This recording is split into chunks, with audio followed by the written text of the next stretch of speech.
한국인들은 대체 무슨 수로 이럴 수가 있는 건가요? 고작 반도국가가 세계 기술 시장을 좌지우지한다는 게 말이 됩니까? 중국의 14억 인구, 광활한 영토, 수천 년의 역사와 지혜를 가진 우리가 한국에 뒤처진다는 건 있을 수 없는 일이죠. 애국심으로 똘똘 뭉친 한국인들이 자국 제품을 과대 포장하는 것뿐이라고 생각했습니다. 하지만 제가 얼마나 크게 오판했는지 이제야 인정할 수밖에 없네요. 안녕하세요. 저는 장웨이라고 합니다. 베이징에서 10년 넘게 글로벌 IT 기업 동향을 분석하는 일을 해왔어요. 전자제품 리뷰 채널도 운영하고 있는데 처음에는 한국 제품을 리뷰할 때마다 약점을 찾아내려 애썼습니다. 그들의 성공이 실력보다는 교묘한 마케팅에서 비롯됐다고 증명하고 싶었거든요. 우리 중국은 세계의 공장이자 최대 시장이니까 한국 같은 작은 나라가 기술로 우리를 이길 리 없다고 확신했습니다. 하지만 시간이 흐를수록 그런 생각이 얼마나 편협했는지 깨닫게 되었어요. 아무리 부정하려 해도 한국 제품의 품질과 혁신성은 분명했습니다. 조작된 통계라고 생각했던 수치들이 실제로는 현실을 정확히 반영하고 있었어요. 이건 정말 충격적인 현실이었습니다. 중국 스마트폰 생산량은 연간 9억 대로 삼성의 2억 7천만 대보다 훨씬 많지만 이익률에서는 우리가 크게 뒤처지고 있었습니다. 한국 제품들은 프리미엄 시장을 장악하고 고부가가치 산업에서 선두를 달리고 있었어요. 베이징과 상하이의 유명 쇼핑몰에서도 한국 제품 매장은 항상 북적였습니다. 내 친구들조차 프리미엄 TV는 한국 제품이 최고라며 망설임 없이 구매하는 모습을 볼 때마다 자존심이 상했죠. 화웨이, 샤오미, 비보 같은 우리 중국 기업들의 화려한 마케팅과 빠른 성장세에도 불구하고 삼성전자와 LG전자는 여전히 글로벌 소비자들에게 더 높은 신뢰를 얻고 있었어요. 중국 내수 시장에서도 고급 가전을 찾는 소비자들은 한국 브랜드를 선호했습니다. 이런 현실을 단순히 무시하거나 부정할 수는 없었어요. 한국이 어떻게 이런 성과를 이룩했는지, 그들의 기술 경쟁력이 어디서 비롯되는지 알아내야 했습니다. 그래서 결심했습니다. 직접 한국에 가서 그들의 기술력과 혁신 시스템을 탐구해 보자고요. 이 여정을 통해 중국 산업이 어떻게 발전해야 할지 힌트를 얻을 수 있지 않을까 생각했습니다. 마침 베이징 소재 기술 분석 회사에서 일하는 제 입장에서는 이런 조사가 회사에도 도움이 될 것이라 판단했습니다. 상사를 설득해 한 달간의 한국 출장을 승인받았죠. 그것도 모든 경비를 회사에서 지원받는 조건으로 말이에요. 사실 이 출장을 준비하면서도 마음 한구석에선 여전히 한국에 대한 선입견이 있었습니다. 그렇게 대단할 리가 없어. 가서 보면 과장된 부분이 많을 거야라고 스스로를 안심시켰죠. 하지만 인천공항에 도착한 순간부터 제 생각이 얼마나 잘못되었는지 깨닫기 시작했습니다. 이 기회를 통해 한국의 기술 현장을 직접 보고 연구소를 방문하고 전문가들을 만나면서 새로운 시각을 갖게 되었어요. 본격적인 이야기를 시작하기 전에 여러분의 구독과 좋아요, 그리고 댓글을 부탁드려요. 여러분의 의견이 제가 더 좋은 콘텐츠를 만드는데 큰 도움이 됩니다. 그럼 이제 한국 방문을 통해 알게 된 놀라운 사실들을 하나씩 공유해 볼게요. 한국에 도착한 첫날, 저는 여전히 의심을 품고 있었습니다. 인천공항에서 서울로 향하는 공항철도를 타면서도 그래봤자 겉모습만 번지르르한 것 아닐까라고 생각했죠. 중국의 상하이 푸둥공항이나 베이징 다신공항이 훨씬 더 웅장하고 규모가 크니까요. 하지만 열차 안에서 우연히 만난 한국인 엔지니어 김민수 씨와의 대화가 제 인식을 조금씩 바꾸기 시작했습니다. 김 씨는 삼성전자 반도체 연구소에서 근무하고 있다고 했어요. 처음에는 경계하는 마음으로 대화를 시작했습니다. 한국의 반도체 기술이 정말 세계 최고 수준인지 의문을 제기했죠. 중국도 빠르게 따라잡고 있지 않나요? 결국은 우리가 추월할 텐데요. 제 도발적인 질문에 김 씨는 놀랍게도 겸손하게 대답했습니다. 맞아요. 중국의 발전 속도는 정말 놀랍습니다. 우리도 긴장하고 있어요. 그러면서 그는 자연스럽게 한국 반도체 산업의 현황을 설명해 주었어요. 삼성전자의 디램 시장 점유율이 73%, 낸드 플래시 시장 점유율이 45%에 달한다는 것, 세계 최초로 3나노 공정을 상용화했으며 이미 2나노 개발을 완료했다는 사실. 이런 성과가 하루아침에 이루어진 것이 아니라 30년 이상의 꾸준한 투자와 도전의 결과라는 점을 강조했습니다. 제 자존심은 상처를 입었지만 사실을 부정할 수는 없었어요. 중국 반도체 기업들의 시장 점유율이 아직 한 자릿수에 불과하다는 건 업계 종사자로서 잘 알고 있었으니까요. 호텔에 체크인한 후 저는 첫 공식 일정인 삼성 디지털시티 방문을 준비했습니다. 중국에서도 화웨이와 같은 대기업 캠퍼스를 많이 봐왔기에 별 기대를 하지 않았어요. 다음 날 아침 수원에 위치한 삼성 디지털시티에 도착했습니다. 겉보기에는 화웨이 본사와 크게 다르지 않았어요. 하지만 연구소 내부로 들어가면서 제 생각이 완전히 바뀌기 시작했습니다. 가이드로 배정된 한국인 연구원 박지훈 씨는 저에게 놀라운 이야기를 들려주었어요. 우리는 매일 밤 12시까지 불이 꺼지지 않습니다. 연구원들이 스스로 일정을 관리하지만 대부분 늦게까지 남아 연구에 몰두해요. 처음에는 과장된 이야기라고 생각했습니다. 중국 기업들도 996, 아침 9시 출근, 저녁 9시 퇴근, 주 6일 근무 문화로 유명하니까요. 하지만 그때 박 씨가 보여준 대형 스크린에 표시된 데이터가 충격적이었습니다. 삼성 연구원들의 특허 출원수는 연간 1인당 평균 4.8건, 중국 최고 기업인 화웨이의 1.2건보다 4배나 많았어요. 한국 전체의 GDP가 중국의 6분의 1에 불과한데 특허의 질과 양에서는 오히려 앞서고 있었습니다. 더 놀라운 건 연구개발 투자 비율이었어요. 삼성전자는 매출의 8.8%를 R&D에 투자하고 있었고 SK하이닉스는 그보다 더 높은 11%를 투자하고 있었습니다. 중국의 선도 기업들이 평균 3에서 5% 정도 투자하는 것과 큰 차이가 있었죠. 연구소 투어를 마치고 나오면서 제 마음은 복잡했습니다. 자존심은 상했지만 동시에 배우고 싶다는 욕구가 강하게 일어났어요. 저녁에는 현지 호텔에서 한국 IT 기업 관계자들과의 네트워킹 행사가 있었습니다. 그곳에서 만난 LG전자의 최 부장은 한국 기업의 문화를 더 자세히 설명해 주었어요. 우리는 단기적인 성과보다 장기적인 비전에 집중합니다.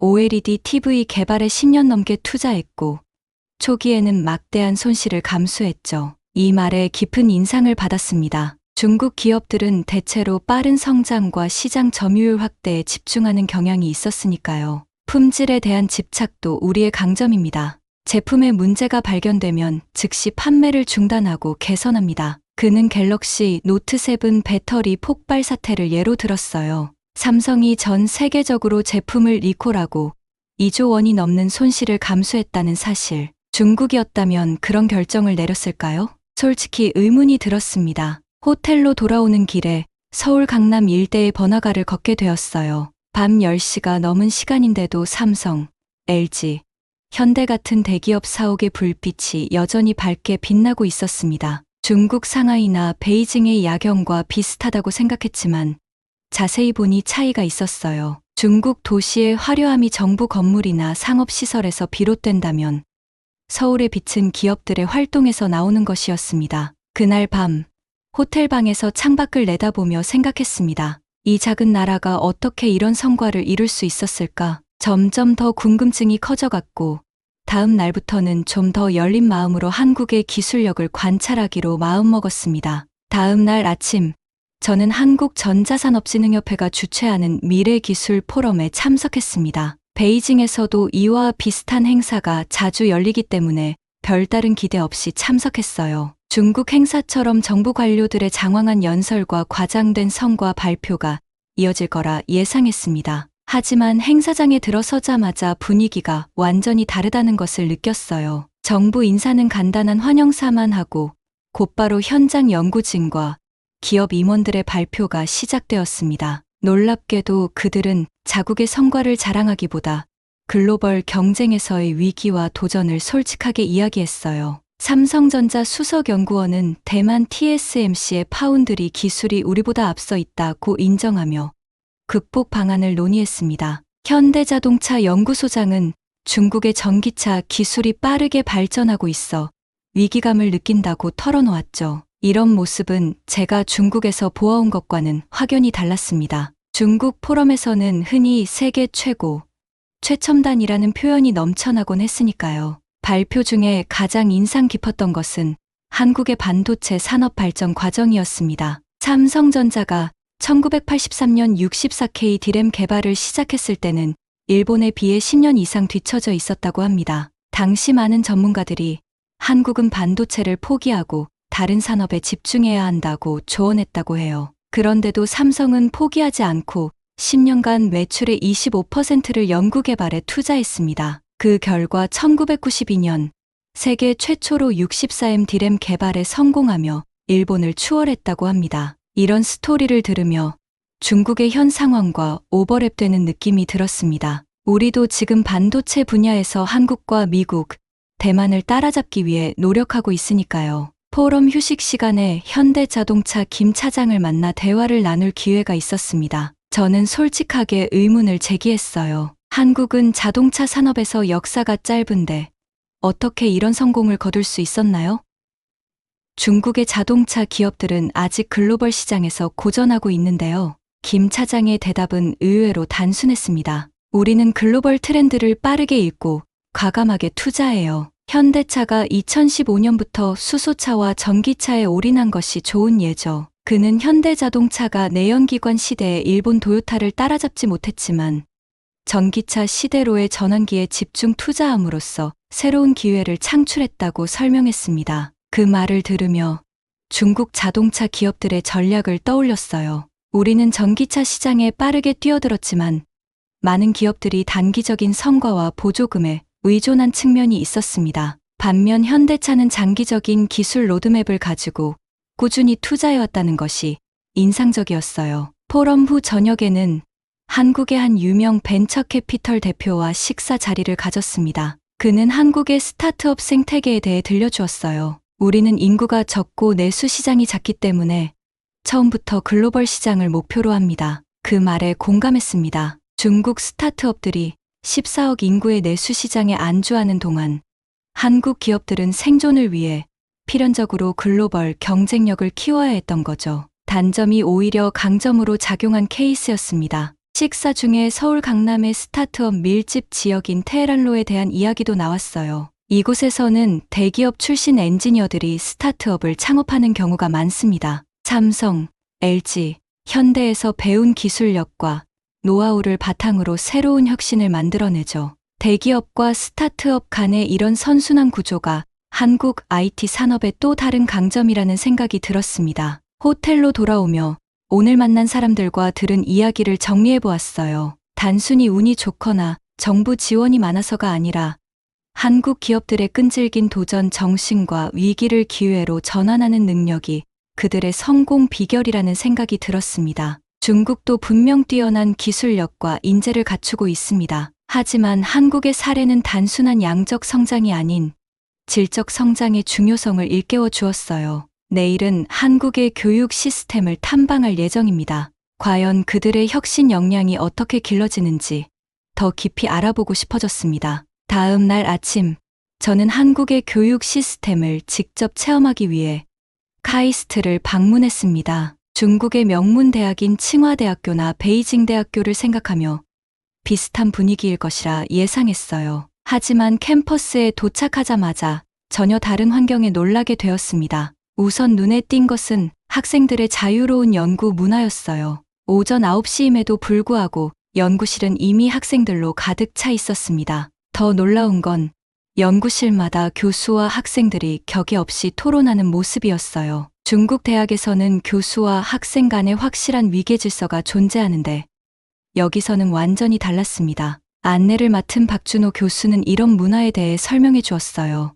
우리는 학생들의 독창적인 아이디어를 최대한 존중합니다. 질문하고 도전하는 문화가 혁신을 만들어내죠. 그의 말처럼 연구실 곳곳에서 학생들이 교수에게 과감하게 의견을 제시하고 있었습니다. 한 연구실에서는 석사과정 학생이 교수의 이론에 대해 반박하며 열띤 토론을 벌이고 있었어요. 중국에서라면 상상하기 어려운 광경이었습니다. 더 놀라운 사실은 대학의 산학협력 시스템이었어요. 카이스트는 삼성, 현대, LG 등 주요 기업들과 밀접하게 협력하고 있었습니다. 캠퍼스 내에 기업 연구소가 위치해 있어 학생들이 재학 중에도 실제 산업 현장의 문제를 해결하는 프로젝트에 참여하고 있었어요. 박 교수는 지난 5년간 자신의 연구실에서만 47개의 특허가 나왔고 그중 23개가 실제 제품화되었다고 자랑스럽게 말했습니다. 이론에만 머무르지 않고 실용화까지 고민하는 것이 우리의 강점입니다. 점심시간에는 학생들과 대화할 기회가 있었어요. 한 박사과정 학생은 중국의 화웨이와 비교했을 때 삼성의 강점이 무엇이냐는 제 질문에 흥미로운 답변을 해주었습니다. 화웨이도 훌륭한 기업이지만 삼성은 완전한 수직 계열화를 이루었다는 점이 다릅니다. 반도체부터 디스플레이, 배터리까지 핵심 부품을 자체 생산하면서 통합적 혁신이 가능하죠. 그 학생의 분석은 정확했습니다. 중국 기업들은 대부분 특정 영역에만 집중하고 있어 전체 생태계를 아우르는 혁신에는 한계가 있었어요. 오후에는 대덕연구단지로 이동해 한국전자통신연구원이 TRI를 방문했습니다. 이곳은 한국의 국가연구기관으로 5G와 6G 통신 기술 개발의 중심지였어요. 연구원 김동현 박사는 한국이 세계 최초로 5G 상용화에 성공한 비결을 설명해 주었습니다. 우리는 인구가 밀집되어 있고 국토가 작아 새로운 통신 기술을 테스트하기 좋은 환경입니다. 이런 지리적 특성을 강점으로 활용했죠. 그는 또한 정부, 기업, 연구기관의 삼각협력 체계가 한국 IT 산업의 핵심 경쟁력이라고 강조했어요. 정부는 비전과 규제 완화를 제공하고 기업은 과감한 투자를, 연구기관은 기초기술 개발을 담당합니다. 중국도 비슷한 체계를 갖추고 있지만 한국의 협력 시스템은 더욱 효율적으로 보였습니다. 특히 의사결정 과정이 빠르고 유연하다는 점이 인상적이었어요. 연구소 견학을 마치고 나오면서 한국의 작은 국토와 제한된 자원이 오히려 그들에게 강점으로 작용했다는 생각이 들었습니다. 중국은 광활한 영토와 풍부한 자원, 거대한 인구라는 장점이 있지만 때로는 이것이 오히려 집중력을 분산시키는 요인이 될 수도 있겠다는 생각이 들었어요. 저녁에는 현지 기자들과의 인터뷰가 있었습니다. 한국 언론사 기자들은 제가 중국 IT 전문가라는 점에 큰 관심을 보였어요. 그들은 중국에서 보는 한국 기술의 장단점은 무엇인가요? 라고 물었습니다. 이틀 전만 해도 한국 기술의 단점을 열거했을 텐데 이제는 그들의 강점을 인정할 수밖에 없었어요. 한국은 작은 시장 규모를 극복하기 위해 태생적으로 글로벌 시장을 목표로 했고 그것이 더 높은 품질과 혁신을 추구하게 만들었다고 생각합니다. 제 답변에 기자들은 놀란 표정을 지었어요. 아마도 중국 전문가가 한국 기술을 이렇게 솔직히 인정할 거라고 예상하지 못했던 것 같습니다. 호텔로 돌아오는 길에 서울의 밤거리를 걸으며 생각했습니다. 우리 중국인들은 한국을 과소평가해왔던 건 아닐까? 그들의 성공은 단순한 운이나 정부 지원 때문만이 아니었습니다. 철저한 준비와 끈질긴 도전 정신, 그리고 위기를 기회로 전환하는 능력이 있었기에 가능했던 것이었습니다. 한국 방문 넷째 날, 저는 삼성 디스플레이 아산 공장을 견학하게 되었습니다. 세계 최대 규모의 디스플레이 생산 시설을 방문한다고 하니 기대가 컸어요. 물론 중국의 BOE나 TCL도 거대한 디스플레이 공장을 가지고 있지만 기술력에선 아직 삼성이 앞서 있다는 사실을 알고 있었습니다. 아산 공장에 도착하자 정문부터 압도적인 규모에 놀랐어요. 가이드로 나온 김태영 차장은 이 공장에서만 월 300만 장의 OLED 패널을 생산하고 있습니다. 라고 자랑스럽게 말했습니다. 공장 내부 투어가 시작되었고 클린룸 복장으로 갈아입은 후 생산 라인을 구경했습니다. 놀라운 것은 자동화 수준이었어요. 로봇이 디스플레이 패널을 옮기고 AI 시스템이 품질을 검사하는 모습이 인상적이었습니다. 우리 공장의 자동화율은 95%에 달합니다. 인건비가 상승하면서 10년 전부터 집중 투자했죠. 중국 공장들도 자동화에 투자하고 있지만 아직 이 정도 수준은 아니라는 생각이 들었어요. 공정 과정을 설명하면서 김 차장이 말했습니다. OLED 기술은 삼성이 세계 최초로 상용화했습니다. 초기 10년간은 적자였지만 포기하지 않았죠. 그 말을 듣고 깊은 인상을 받았습니다. 중국 기업들은 대체로 2, 3년 내에 수익이 나지 않으면 방향을 전환하는 경향이 있으니까요. 특히 충격적이었던 건 수율 관리 시스템이었습니다. LCD의 경우 업계 평균 수율이 85% 정도인데 이곳은 99.8%에 달한다고 했어요. 불량품이 나오면 즉시 원인을 분석하고 전 공정을 재검토합니다. 품질에 타협은 없어요. 공장 견학을 마치고 연구소로 이동했습니다. 연구소에서는 접히는 디스플레이, 늘어나는 디스플레이 등 미래 기술을 볼 수 있었어요. 특히 인상적이었던 것은 양산 5년 전부터 연구를 시작한다는 점이었습니다. 폴더블 스마트폰은 2019년에 출시되었지만 연구는 2013년부터 시작했습니다. 그 말을 듣고 중국 기업들의 빠른 추격자 fast follower 전략의 한계를 느꼈습니다. 우리는 항상 남이 성공한 제품을 빠르게 따라잡는 데 집중했지만 진정한 혁신은 아무도 가지 않은 길을 먼저 개척하는 것이라는 생각이 들었어요. 점심 식사 자리에서 김 차장에게 솔직한 질문을 던졌습니다. 한국 기업들이 중국 기업들에 대해 어떻게 생각하는지 궁금합니다. 그의 대답은 의외로 솔직했어요. 우리는 중국 기업들을 가장 강력한 경쟁자로 봅니다. 특히 화웨이, 샤오미의 성장 속도가 놀랍습니다. 그러면서 그는 흥미로운 분석을 덧붙였습니다. 하지만 중국 기업들은 아직 빠른 추격자에서 선도자로 완전히 전환하지 못했다고 봅니다. 최초의 혁신보다는 개선과 확장에 집중하는 것 같아요. 그 말이 가슴에 콕 박혔습니다. 우리 중국 기업들의 약점을 정확히 짚어낸 분석이었으니까요. 오후에는 판교 테크노밸리로 이동했습니다. 한국의 실리콘밸리라 불리는 이곳은 IT 스타트업들의 중심지였어요. 네이버, 카카오 같은 대형 IT 기업부터 작은 신생 기업까지 다양한 회사들이 모여 있었습니다. 가이드를 맡은 스타트업 대표 이재민 씨는 흥미로운 이야기를 들려주었어요. 한국은 모바일 인터넷 환경이 세계 최고 수준입니다. 그래서 새로운 서비스를 빠르게 테스트하고 개선할 수 있어요. 실제로 한국의 5G 보급률은 30%로 세계 1위였고 평균 다운로드 속도도 430MB로 중국의 299MB보다 훨씬 빨랐습니다. 그는 또한 한국의 빠른 수용자, Early Adopter 문화가 IT 혁신의 원동력이라고 설명했어요. 한국인들은 새로운 기술과 서비스를 빠르게 받아들입니다. 그래서 혁신적인 아이디어를 테스트하기 좋은 환경이에요. 실제로 중국에서는 새로운 서비스가 대중화되기까지 시간이 더 오래 걸리는 경향이 있었습니다.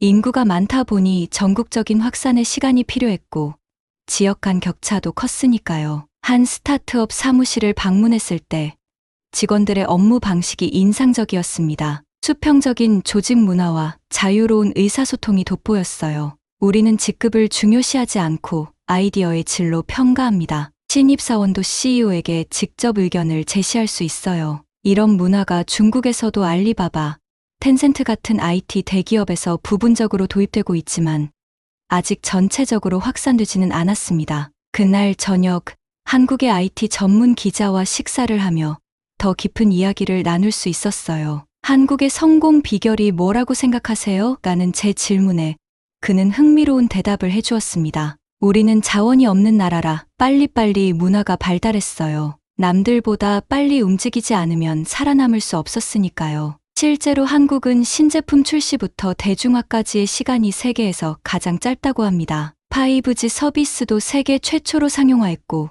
코로나19 진단키트도 가장 빠르게 개발했습니다. 호텔로 돌아오는 길에 그날의 경험을 정리해보았습니다. 한국의 기술 경쟁력은 단순히 정부 지원이나 대기업의 힘만으로 이루어진 것이 아니었어요. 국가적 위기의식, 빠른 의사결정, 품질에 대한 집착, 그리고 실패를 두려워하지 않는 도전 정신이 어우러진 결과였습니다. 중국이 진정한 기술 강국으로 도약하기 위해 배워야 할 점들이 분명히 있다는 생각이 들었어요. 한국 방문 5째 날, 저는 한국의 문화적 측면에 더 집중하기로 했습니다. 지금까지는 주로 기술과 산업에 초점을 맞췄지만 한국의 성공 비결을 완전히 이해하려면 그들의 문화와 사회적 특성도 알아야 한다고 생각했어요. 아침 일찍 서울 강남의 한 카페에서 한국 문화 전문가인 박소연 교수와 만났습니다. 그녀는 20년 넘게 한국과 중국의 문화적 차이를 연구해온 학자였어요. 커피를 마시며 대화를 시작했습니다. 한국 사람들의 국민성이 기술 발전에 어떤 영향을 미쳤다고 생각하세요? 박 교수의 답변은 예상 밖이었습니다. 한국인들에게는 한이라는 정서가 있어요. 억울함과 분노를 참고 견디면서 이를 원동력으로 삼는 성질이죠. 그녀는 일제강점기와 한국전쟁, 그리고 7, 80년대 경제 개발 과정에서 한국인들이 겪은 고난이 오히려 강력한 동기부여가 되었다고 설명했습니다. 우리도 할 수 있다는 증명 욕구가 매우 강해요. 특히 일본이나 선진국에 대한 열등감을 극복하려는 의지가 컸죠. 이 말이 가슴에 와닿았습니다. 중국도 비슷한 역사적 상처와 열망이 있으니까요. 세기의 굴욕을 겪은 후 중국인들이 가진 강한 부흥 의지가 한국인들의 한과 비슷하다는 생각이 들었어요. 박 교수는 계속해서 한국의 교육 문화에 대해 설명했습니다. 한국 부모들의 교육열은 세계 최고 수준이에요. GDP의 8% 이상을 사교육에 지출하고 부모들은 자녀 교육을 위해 모든 것을 희생합니다. 그 결과 한국의 대학 진학률은 70%에 달하고 OECD 국가 중 과학수학 성취도가 최상위권이라고 했어요. 중국도 교육을 중시하지만 한국의 교육 투자 수준은 상상을 초월했습니다. 또 다른 특징은 빨리빨리 문화예요. 한국인들은 모든 것을 빠르게 처리하길 원합니다. 이런 성향이 IT 분야에서는 강점으로 작용했죠. 실제로 한국은 신제품 출시 후 대중화까지의 시간이 세계에서 가장 짧다고 합니다. 스마트폰이나 인터넷 서비스가 출시되면 몇 달 만에 전국적으로 확산되는 현상을 볼 수 있었어요. 박 교수와의 대화를 마친 후 저는 서울의 유명한 코엑스몰로 향했습니다. 쇼핑몰 안에 위치한 삼성 딜라이트라는 체험관에서 한국의 최신 기술을 직접 체험해보고 싶었어요. 입구에 들어서자마자 메타버스 존이 눈에 들어왔습니다. VR 헤드셋을 쓰고 가상현실 속의 서울을 여행하는 체험이었어요. 중국에서도 비슷한 기술이 있지만 이곳의 콘텐츠는 훨씬 세련되고 현실감이 뛰어났습니다. 다음으로 스마트홈 존을 방문했어요. 냉장고가 식품을 인식하고 메뉴를 추천해주고 세탁기가 옷감을 분석해 최적의 세탁 코스를 제안하는 모습이 인상적이었습니다. 가이드는 이미 한국 가정의 35%가 이런 스마트홈 기기를 사용하고 있다고 자랑했어요. 중국에서는 아직 5% 정도만 보급된 상황이라 그 차이가 놀라웠습니다. 체험관을 나와 지하철을 타고 이동하면서도 한국의 기술력을 체감할 수 있었어요. 지하철 안에서 5G 네트워크가 끊김없이 연결되었고 모든 승객이 스마트폰으로 영상을 시청하거나 게임을 즐기고 있었습니다. 더 놀라운 건 80대로 보이는 할머니도 스마트폰을 능숙하게 다루는 모습이었어요. 한국은 노인층의 디지털 리터러시가 매우 높다는 사실을 직접 확인할 수 있었습니다. 오후에는 현대자동차 양재 본사를 방문했어요. 로비에 전시된 넥소 수소전기차와 아이오닉5 전기차를 살펴보았습니다. 가이드는 현대차는 2025년까지 23종의 전기차를 출시할 예정이라며 미래 전략을 설명했어요. 특히 인상적이었던 것은 자율주행 기술 수준이었습니다. 중국의 바이두나 샤오펑도 자율주행에 투자하고 있지만 현대차의 기술은 더 세련되고 안정적으로 보였어요. 그 이유를 물었더니 가이드는 우리는 하드웨어와 소프트웨어를 모두 자체 개발했기 때문이라고 대답했습니다. 중국 기업들이 주로 외부 기술에 의존하는 것과는 대조적이었죠. 저녁에는 유명한 한식당에서 삼성전자 중국지사 임원인 김준호 씨를 만났습니다. 그는 베이징에서 10년 넘게 근무한 경험이 있어 중국과 한국의 차이를 잘 알고 있었어요. 중국 시장은 규모가 크고 다양해서 실험하기 좋습니다. 하지만 한국은 작고 균일해서 신제품을 빠르게 확산시키기 좋아요. 그는 삼성이 신제품을 출시할 때 한국에서 먼저 테스트한 후 중국과 글로벌 시장으로 확장한다고 설명했습니다. 한국 소비자들은 매우 까다롭고 빠르게 피드백을 줍니다. 이런 환경이 제품 완성도를 높이는 데 도움이 돼요. 김 씨의 말을 들으며 중국 시장의 특성에 대해 다시 생각해보게 되었습니다. 우리는 거대한 시장을 자랑하지만 때로는 그 규모가 오히려 혁신의 속도를 늦추는 요인이 될 수도 있겠다는 생각이 들었어요. 호텔로 돌아오는 길에 오늘 하루 동안 보고 들은 것들을 정리해보았습니다. 한국의 성공은 단순히 기술이나 정책의 문제가 아니었어요. 국민성, 교육 문화, 사회적 특성이 모두 어우러져 만들어낸 결과였습니다. 중국도 분명 강점이 있지만 한국에서 배울 점이 많다는 사실을 인정하지 않을 수 없었어요. 오늘 가장 큰 깨달음은 규모가 전부가 아니다라는 것이었습니다. 작은 나라가 오히려 빠르게 변화하고 혁신할 수 있다는 사실을 직접 목격했으니까요. 한국 방문의 마지막 날, 저는 새벽 일찍 일어나 서울 남산으로 향했습니다. 도시를 한눈에 내려다볼 수 있는 전망대에서 일출을 보고 싶었어요. 케이블카를 타고 정상에 오르자 서울의 파노라마가 눈앞에 펼쳐졌습니다. 한강을 중심으로 펼쳐진 도시의 모습이 마치 살아있는 유기체처럼 보였어요. 해가 떠오르며 도시를 붉게 물들이는 광경을 바라보면서 지난 일주일간의 경험을 되돌아보았습니다. 처음 한국에 왔을 때는 우월감과 의심으로 가득 차 있었어요. 작은 나라가 무슨 대단한 기술이 있겠어? 라는 생각으로 시작했지만 점차 그 생각이 깨지는 것을 느꼈습니다. 삼성전자와 LG전자의 연구소, 카이스트와 한국전자통신연구원, 현대자동차, 본사 등을 방문하면서 한국의 진정한 기술력을 목격했어요. 그들의 성공은 단순한 운이나 정부 지원만으로는 설명할 수 없는 것이었습니다. 지속적인 혁신에 대한 열망, 실패를 두려워하지 않는 도전 정신, 그리고 품질에 대한 타협 없는 집착이 있었기에 가능했던 것이었어요. 특히 인상적이었던 것은 한국 기업들이 장기적인 비전을 가지고 꾸준히 투자한다는 점이었습니다. 삼성이 메모리 반도체에 투자하기 시작했을 때는 10년 넘게 적자였다고 합니다. LG가 OLED 개발에 뛰어들었을 때도 마찬가지였죠.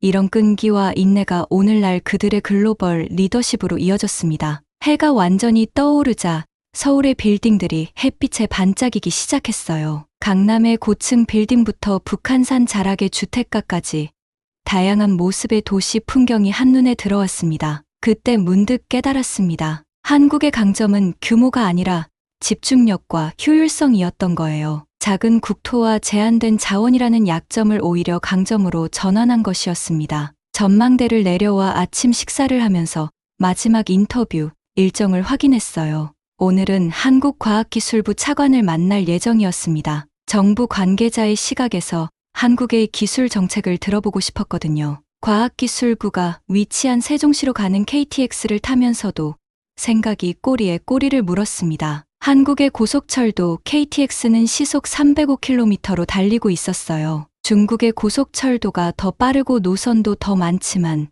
KTX의 안정성과 정시율은 인상적이었습니다. 1시간 반 만에 세종시에 도착했어요. 한국의 행정수도인 이곳은 서울과는 또 다른 분위기였습니다. 계획도시답게 깔끔하고 체계적인 도시 구조가 돋보였어요. 정부 청사에 도착해 한국과학기술부 이민지 차관을 만났습니다. 그녀는 20년 넘게 한국의 과학기술 정책을 담당해온 베테랑이었어요. 한국 정부의 기술 정책 방향은 무엇인가요?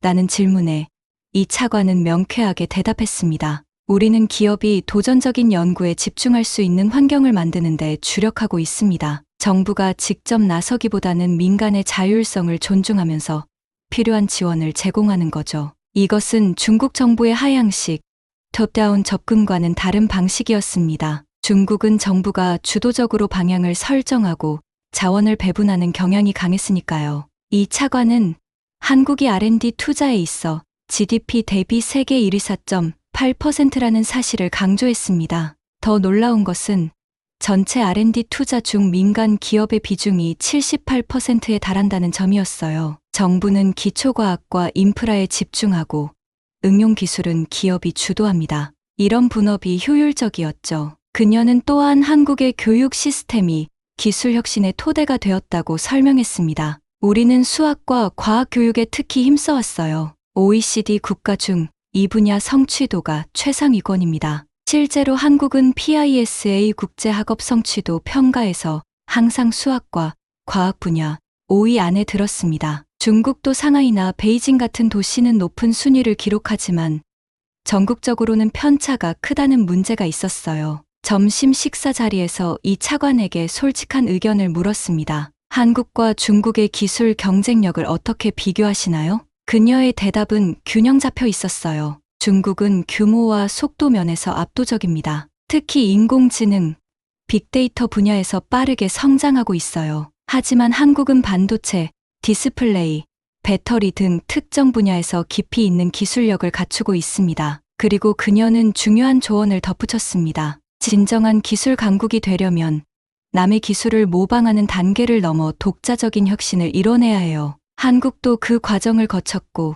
중국도 지금 그 전환점에 있다고 생각합니다. 이 말이 가슴에 깊이 와닿았습니다. 중국은 이제 세계의 공장이라는 이미지를 넘어 진정한 혁신 국가로 도약해야 할 시점이었으니까요. 한국 방문 일정을 마치고 인천공항으로 향하는 길, 제 마음은 복잡했습니다. 일주일 전 이 나라에 발을 디뎠을 때와는 완전히 다른 사람이 된 것 같았어요. 처음에는 한국의 기술력을 과소평가하고 의심했지만 이제는 진심으로 그들의 성과를 인정하게 되었습니다. 공항에 도착해 출국 수속을 밟으면서 이번 여행에서 얻은 깨달음을 정리해 보았어요. 첫째, 한국의 성공은 결코 우연이 아니었습니다. 그들은 자원이 부족하고 국토가 작다는 약점을 오히려 강점으로 전환했어요. 집중적인 투자, 장기적인 비전, 그리고 품질에 대한 타협 없는 집착이 오늘날의 결과를 만들어냈습니다. 둘째, 한국의 교육 시스템과 국민성이 혁신의 밑거름이 되었어요. 치열한 경쟁 속에서도 창의성을 잃지 않는 교육,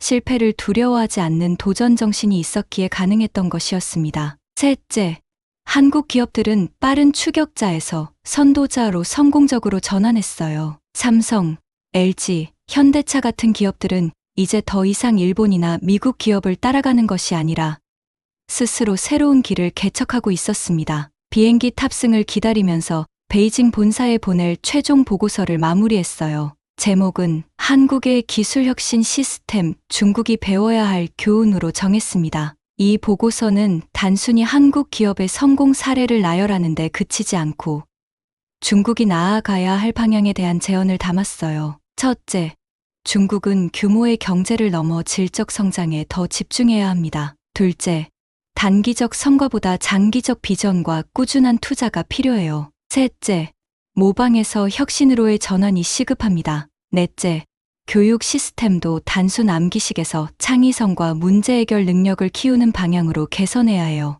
마지막으로 품질에 대한 더 높은 기준과 책임감이 필요합니다. 보고서를 마무리하며 제 자신에게도 약속했습니다. 이번 경험을 바탕으로 중국의 기술 발전에 조금이라도 기여하고 싶다고요. 비행기에 탑승한 후 창밖으로 점점 작아지는 인천공항을 바라보았습니다. 일주일 전에 제 자신을 떠올리니 웃음이 나왔어요. 얼마나 편협하고 자만심에 차 있었는지. 이제 저는 더 넓은 시각으로 세상을 바라볼 수 있게 되었습니다. 중국인으로서의 자부심은 여전하지만 다른 나라의 강점을 인정하고 배우려는 겸손함도 갖게 되었어요. 베이징에 도착한 후 제 상사는 보고서를 읽고 깊은 인상을 받은 듯 했습니다. 장회의, 이 보고서는 단순한 기술 분석을 넘어서는 통찰이 담겨 있군. 우리 회사의 R&D, 전략 수립에 큰 도움이 될 것 같아. 그의 말에 자신감이 생겼습니다. 이후 몇 주간 제 보고서는 회사 내에서 활발히 논의되었고 심지어 몇몇 정부 관계자들에게도 전달되었다고 들었어요. 한 달 후 저는 베이징 소재대학에서 한국의 기술혁신 시스템이라는 주제로 특강을 요청받았습니다. 강의를 준비하면서 제 경험이 단순히 한 개인의 깨달음에 그치지 않고 더 많은 사람들에게 영향을 줄 수 있다는 사실에 가슴이 뛰었어요. 강의장에 들어서자 300명이 넘는 학생들로 가득 차 있었습니다. 그들의 열정 어린 눈빛을 보며 중국의 미래는 밝다는 확신이 들었어요. 여러분, 오늘 저는 한국의 기술 혁신이 어떻게 이루어졌는지 말씀드리겠습니다. 하지만 더 중요한 것은 우리 중국이 이를 통해 무엇을 배울 수 있는가 하는 점입니다. 강의를 시작하며 한국 방문 첫날 남산에서 본 일출이 떠올랐습니다. 새로운 시작, 새로운 관점, 그리고 더 넓은 세상을 향한 열린 마음. 제 인생의 큰 전환점이 된 그 순간을 영원히 잊지 못할 것 같습니다. 강의를 마치고 학생들의 질문을 받는 시간. 한 학생이 물었습니다. 중국이 언제 한국을 기술적으로 완전히 추월할 수 있을까요? 제 대답은 일주일 전에 제 자신이라면 상상도 못했을 것입니다. 그것은 중요한 질문이 아닙니다. 우리가 진정으로 집중해야 할 것은 서로의 강점을 인정하고 배우면서 함께 발전하는 방법을 찾는 것입니다. 경쟁보다 협력이, 추월보다 공존이 더 가치 있는 목표라고 생각합니다. 그 대답에 강의장은 잠시 조용해졌다가 이내 큰 박수가 터져 나왔어요. 기술의 경쟁력은 중요합니다. 하지만 더 중요한 것은 그 기술이 인류의 발전에 어떻게 기여할 수 있는가 하는 점이라고 생각합니다. 한국의 경험에서 우리가 배울 점은 많습니다. 하지만 우리 중국도 세계에 기여할 수 있는 독특한 강점이 있다고 믿습니다. 두 나라가 서로의 장점을 인정하고 배우면서 함께 성장한다면 아시아를 넘어 세계 기술 혁신의 새로운 장을 열 수 있을 것입니다. 자, 여러분. 지금까지 제가 경험한 한국의 놀라운 기술력과 혁신 시스템에 대한 이야기를 들어주셔서 정말 감사합니다. 솔직히 말씀드리면 이 영상을 찍기 전에는 저도 한국에 대해 많은 편견을 가지고 있었어요. 그런데 지금은 어떤가요? 완전히 달라진 시각으로 세상을 바라보게 되었습니다. 여러분도 저처럼 놀라우셨나요? 한국이라는 작은 나라가 어떻게 세계 기술 강국으로 우뚝 설 수 있었는지 정말 경이롭지 않나요? 삼성의 반도체, LG의 OLED, 현대의 자동차 기술, 세계 최고 수준이라는 게 이제 이해가 됩니다. 이건 정말 국뽕이 아닌 팩트입니다. 물론 저는 중국인이지만요. 여러분, 이 영상이 마음에 드셨다면 지금 당장 구독과 좋아요, 알림 설정 꼭 부탁드립니다. 더불어 여러분이 한국에서 경험한 놀라운 기술이나 문화가 있다면 댓글로 꼭 공유해주세요. 한국의 이런 기술이 가장 인상적이었다. 이런 부분은 중국이 더 앞서 있다.